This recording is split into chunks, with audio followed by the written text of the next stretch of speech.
Good morning everyone, কেমন আছো সবাই? অনেক দিন ধরেই আমাদের একটা কথাবার্তা চলছিল যে একটা পিকনিক হবে। তো হবে হবে করেও পিকনিকটা হচ্ছিল না। আগের সপ্তাহেও পুরো প্ল্যানিং হয়ে গেছিলো, কিন্তু শেষমেশ ওটা ক্যান্সেল হয়ে যায়। এই যে আমাদের বাড়ি ঠিক অপোজিটেই যে দাদার বাড়ি আছে, সেই দাদার বাড়ির ছাদেই আমরা পিকনিকটা করছি। এই যে বাজার করে ফিরছে ননাইদা, এই দাদাকে যে আমরা কতবার দোকানে পাঠিয়েছি। আগের দিন কিন্তু পিকনিকের সমস্ত বাজার হয়ে গেছিলো, তবুও এরা সমস্ত জিনিস আনেনি, বারবার করে দোকানে পাঠাতে হচ্ছিল। তারপর আমাদের সকালের টিফিন চলে এসেছে, আর সকালের টিফিনটা বাইরে থেকে আনা হয়েছে। সকালের টিফিনে ছিল পরোটা, ঘুগনি, নলেন গুড়ের রসগোল্লা। বলছি সকালের টিফিন, কিন্তু সকালের টিফিন করতে করতে আমাদের 12টা বেজে গেছিল।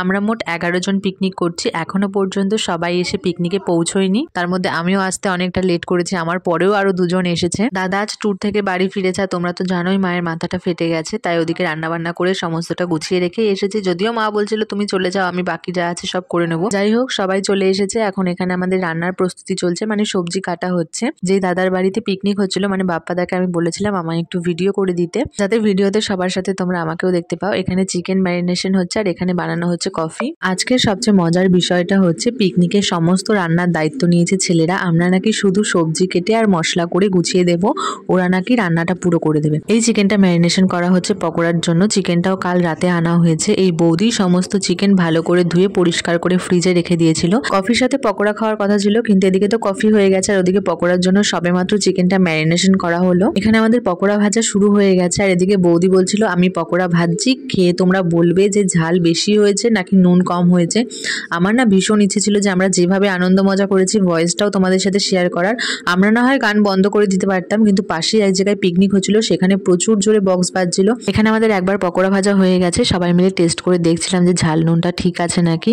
তারপর সবাই মিলে একসাথে সুন্দর করে সাজিয়ে বসে পড়েছিলাম, মানে একটা থালার মধ্যে সস, পকোড়া আর সাথে কফিও নিয়ে নিয়েছিলাম। একের পর এক আমাদের খাওয়া দাওয়া তো চলছেই, কিন্তু দুপুরের যে মেন রান্নাটা সেটা কিন্তু এখনো বসানো হয়নি। সকালে টিফিন, দেন কফি, পকোড়া, অনেক কিছুই তো খাওয়া হলো, এবার খাওয়াটাকে তো হজম করতে হবে, তার জন্য নিয়ে আসা হয়েছিল 7 আপ। এখানে আমার বড় বসে গেছে স্যালাড কাটতে, আর আমরা যে সবজি কেটেছিলাম শান্তদা সেই সবজির খোলাগুলো এক জায়গায় জড়ো করে পরিষ্কার করে রাখছে। ওদিকে ফ্রাইড রাইসের জন্য ভাতও বসিয়ে দেওয়া হয়েছে, আর বৌদি তো কন্টিনিউ ওখানে দাঁড়িয়েছিল যে চালটা যাতে বেশি সেদ্ধ না হয়ে যায়। বুঝতেই তো পারছো কাদের হাতে রান্নার হালটা আমরা ছেড়েছি। ফ্রাইড রাইস তো হয়ে গেছে, এরপর বসে গেছে চিকেন কষা। 3 জনে মিলে রান্না করছে, একজন খুন্তি নাড়ছে, একজন বুঝে শুনে মশলাপাতি দিচ্ছে, আর একজন সমস্ত কিছু পর্যবেক্ষণ করছে। আমাদের ফ্রাইড রাইস রান্না কমপ্লিট। এই হচ্ছে ফ্রাইড রাইস, দেখতে তো খুব সুন্দর হয়েছে, পরে তোমাদের সাথে শেয়ার করতে পারবো কিনা জানি না, তাই এখনই শেয়ার করে দিলাম। আর এদিকে হচ্ছে চিকেন কষা।